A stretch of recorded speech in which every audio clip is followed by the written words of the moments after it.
எல்லோருக்கும் வணக்கம். எல்லோரையும் வேர்ல்ட்ஸ் பெஸ்ட் தமிழ் சேனலுக்கு வரவேற்கிறோம். இந்த காணொளியில் நாம் பார்க்கவிருப்பது தினசரி நடப்பு நிகழ்வுகள் 24 ஜனவரி 2025 மற்றும் 25 ஜனவரி 2025 ஆகிய 2 தினங்களுக்குரிய தினசரி நடப்பு நிகழ்வுகள். இந்த காணொளிக்குள்ளே போகிறதுக்கு முன்னாடி, அதாவது நம்ம சேனல் ஃபாலோவர்ஸுக்கு 3 கேள்விகள் கேட்க போகிறேன். அந்த கேள்விக்கு கமெண்ட் பாக்ஸில் கமெண்ட் பண்ணுங்கள். அதாவது, தமிழ்நாட்டின் முதல் பெண் பேருந்து ஓட்டுநர் யார்? தமிழ்நாட்டின் முதல் பெண் பேருந்து ஓட்டுநர் யார்?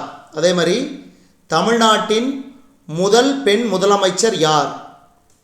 தமிழ்நாட்டின் முதல் பெண் முதலமைச்சர் யார்? 3வது கேள்வி, தமிழ்நாட்டின் முதல் பெண் ஆளுநர் யார்? தமிழ்நாட்டின் முதல் பெண் ஆளுநர். இதுக்கு பதில் இருந்தால் இருக்குதுனுங்க, இல்லைன்னா இல்லைனுங்க. அதாவது மறக்காமல் பதில் சொல்லுங்கள் 3 கேள்விக்கும். நான் ஒவ்வொரு காணொலிக்குமே கமெண்ட் பாக்ஸில் கமெண்ட் பண்ணுங்கள். தெரிஞ்சால் தெரியுது, தெரியலனா தெரியல, அட்லீஸ்ட் கமெண்ட் பண்ணுங்கள். கமெண்ட் பண்ணும்போது தான் ரெகுலராக நீங்கள் ஃபாலோ பண்ணுவீங்க. தொடர்ந்து உங்களுக்கு காணொலிகள் கிடைக்கப்பெறும். இப்போ நேரடியாக காணொளிக்குள்ள போயிடலாம். முதல் கேள்வி, அயர்லாந்து நாட்டின் புதிய பிரதமராக பொறுப்பேற்றவர் யார்? அயர்லாந்து நாட்டின் புதிய பிரதமராக பொறுப்பேற்றவர் option C, Michael Martin. Michael Martin. அடுத்து 2வது கேள்வி, ஒவ்வொரு ஆண்டும் தேசிய பெண் குழந்தைகள் தினம் எப்போது கொண்டாடப்படுகிறது? தேசிய பெண் குழந்தைகள் தினம் ஜனவரி 24. ஜனவரி 24. அதே மாதிரி நம்ம சேனலை ஃபாலோ பண்ணுற ஃபாலோவர்ஸுக்கு பார்த்தீங்கன்னா, சப்ஸ்கிரைபர்ஸ்க்கு, அதாவது முக்கிய தினங்கள் உங்களுக்கு தெரிஞ்சதை கீழே கமெண்ட் பாக்ஸில் கமெண்ட் பண்ணுங்கள். அட்லீஸ்ட் இந்த கேள்விக்காச்சும் பதிலளிங்க. உங்களுக்கு தெரிஞ்ச முக்கிய தினங்களை கீழே கமெண்ட் பாக்ஸில் கமெண்ட் பண்ணுங்கள். மற்றவர்களும் நீங்கள் கமெண்ட் பண்ணும்போது அவங்களும் தெரிஞ்சுக்குவாங்க நம்ம சேனல் வாயிலாக. அடுத்து 3வது கேள்வி, ஒவ்வொரு ஆண்டும் தேசிய வாக்காளர் தினம் எப்போது கொண்டாடப்படுகிறது? ஒவ்வொரு ஆண்டும் தேசிய வாக்காளர் தினம் எப்போது கொண்டாடப்படுகிறது? ஜனவரி 25. ஜனவரி 25. அடுத்தது, சஞ்சய் போர்க்கள கண்காணிப்பு அமைப்பை கொடியசைத்து தொடங்கி வைத்தவர் யார்? சஞ்சய் போர்க்கள கண்காணிப்பு அமைப்பை கொடியசைத்து தொடங்கி வைத்தவர் மத்திய பாதுகாப்புத்துறை அமைச்சர் ராஜ்நாத் சிங். மத்திய பாதுகாப்புத்துறை அமைச்சர் ராஜ்நாத் சிங்.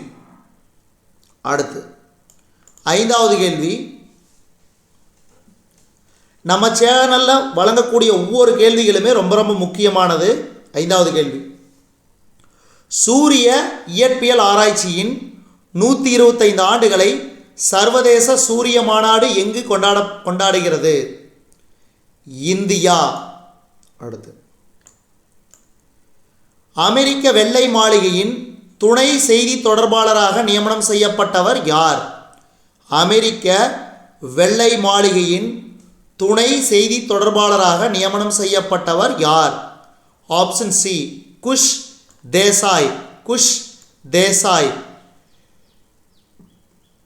அடுத்து 7வது கேள்வி, இஸ்ரோ வடிவமைத்த NVS-02 செயற்கைக்கோளின் எடை என்ன? 2250 கிலோ. 2250 கிலோ.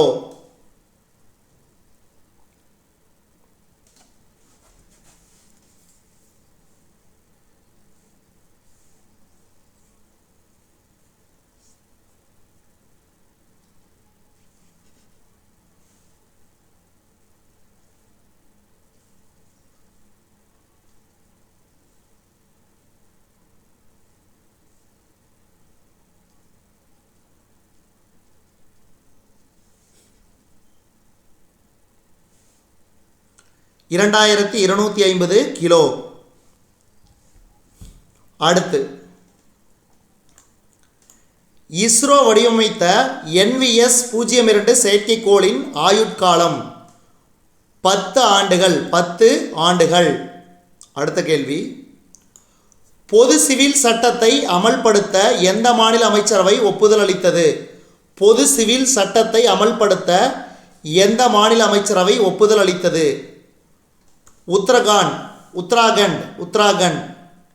அடுத்து, எவரெஸ்ட் சிகரம் மீது ஏறுவதற்கான கட்டணத்தை நேபாள அரசு எத்தனை சதவீதம் வரை உயர்த்தியுள்ளது?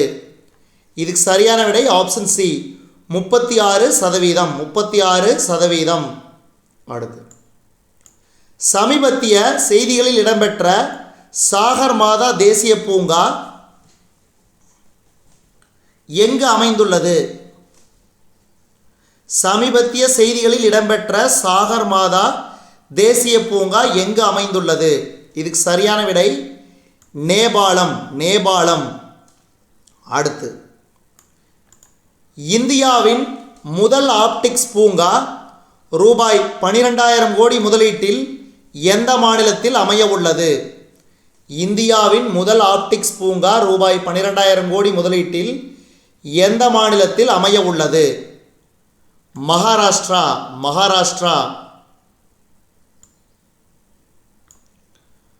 மகளிர் விவசாயிகளுக்காக அமைக்கப்பட்ட இயந்திர வாடகை மையங்கள் மூலம் தமிழ்நாடு மாநில அரசு எவ்வளவு வருவாய் ஈட்டியது? ரூபாய் 1.14 கோடி. ரூபாய் 1.14 கோடி. அடுத்து,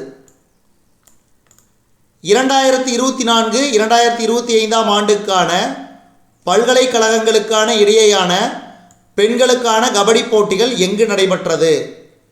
பஞ்சாப்.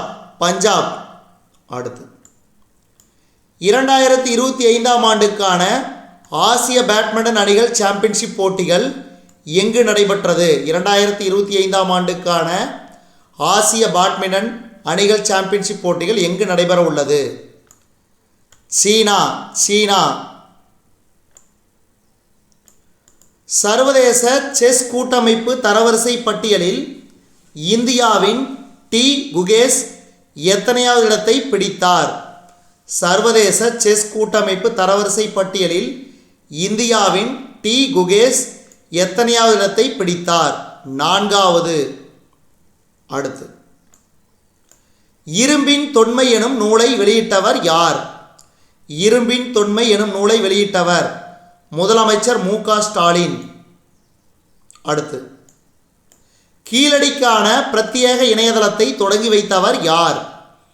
கீழடிக்கான பிரத்யேக இணையதளத்தை தொடங்கி வைத்தவர் முதலமைச்சர் மு.க. ஸ்டாலின் அவர்கள். அடுத்து, இனி வருவது கமெண்ட்ஸ். 22 மற்றும் 23 ஜனவரி 2025 கரண்ட் அஃபேர்ஸ் கேட்கப்பட்ட கேள்விகளுக்கு பதிலளித்தவர்களுடைய பட்டியல். அதில் நந்தினி கோலம் பதிலளிக்கல. நம்ம channel give answer from today question கேட்டிருந்தோம். அவங்க சரின்னு சொன்னதோட சரி ஆன்சர் கொடுக்கல.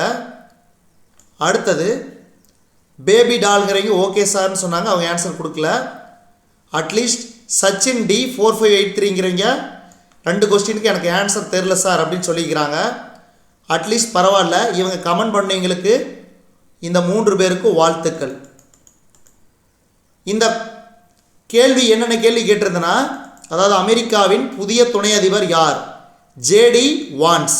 அடுத்து, ஒடிசா மாநிலத்தின் தற்போதைய முதலமைச்சர் யாருன்னு கேள்வி கேட்டிருந்தேன். மோகன் சரண் மாஜி. இந்த கேள்விகளை நல்லா இந்த பதிலை ஞாபகம் வச்சுக்கோங்க, ரொம்ப ரொம்ப முக்கியம். இதெல்லாம் ரீசன்ட் நியூஸ் பேப்பரில் வெளிவந்த இடம்பெற்ற பெயர்கள். அதனால் நீங்கள் கமெண்ட், உங்களுக்கு ஆன்சர் தெரியலினாலும் கமெண்ட் பண்ணுங்கள், சார் இந்த கேள்விக்கு ஆன்சர் பண்ணுங்கள் எனக்கு தெரியல. அதே மாதிரி உங்களுக்கு ஏதாவது டவுட் இருந்தாலும், அதாவது டவுட்னா வேறு ஏதாவது பற்றி கிடையாது, மிக முக்கியமாக பார்த்தீங்கன்னா காம்படிட்டிவ் எக்ஸாம் சம்மந்தமாக நாளிதழ்களில் இடம்பெற்ற முக்கிய நிகழ்வுகளை பற்றி ஏதாவது தெரியலனா கீழே கமெண்ட் பண்ணுங்கள், நான் ஆன்சர் பண்ணுறேன். அதுக்காக தேவையில்லாததெல்லாம் நீங்கள் கமெண்ட் பண்ணக்கூடாது. ரொம்ப முக்கியம் உங்களுக்கு காம்படிட்டிவ் எக்ஸாமுக்கு. அதே மாதிரி ஜென்ரல் நாலேஜ் ரிலேட்டடாக நாளிதழ்கள் இடம்பெற்ற செய்திகள், அதே மாதிரி இந்த மாதிரி முக்கிய தினங்கள். அதனால் தொடர்ந்து நம்ம சேனலை ஃபாலோ பண்ணி கமெண்ட் பண்ணுங்கள். நான் தினந்தோறும் ஒவ்வொரு காணொளியில் உங்களை கமெண்ட் பண்ணுங்கன்னு சொல்லிகிட்டே வரேன். நம்ம சேனல் வந்து அடுத்த கட்டத்துக்கு நகரணும்னு. அதே மாதிரி வந்து பார்த்திங்கன்னா நம்ம சேனலுக்கு நிறைய பேர் வந்து நம்ம கொடுக்கக்கூடிய அதாவது கொஸ்டின் ஆகட்டும், முக்கிய நியூஸ் ஆகட்டும், இதெல்லாம் வந்து மற்றவர்களுக்கு சீக்கிரமாக சென்றடையும். நீங்கள் எந்த அளவுக்கு கமெண்ட் பாக்ஸில் கமெண்ட் கொடுக்குறீங்களோ, அதே மாதிரி லைக் கொடுக்குறீங்களோ, அந்த அளவுக்கு வந்து நம்ம சேனல் வந்து மிகவும் பிரபலமடையும். நன்றி.